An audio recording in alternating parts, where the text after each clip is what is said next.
Notes help you easily keep track of small details and special requirements, putting these points down in an accessible format so your teams always have the full picture right where they need it.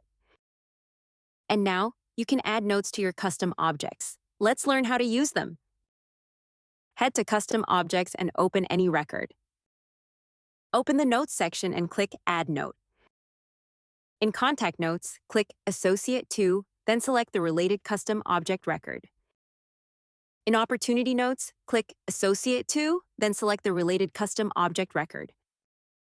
Notes for custom objects allow memos in a familiar format, with flexible multi-directional connections between custom objects, contacts, and opportunities. These notes also allow for smart filtering and searching for direct results.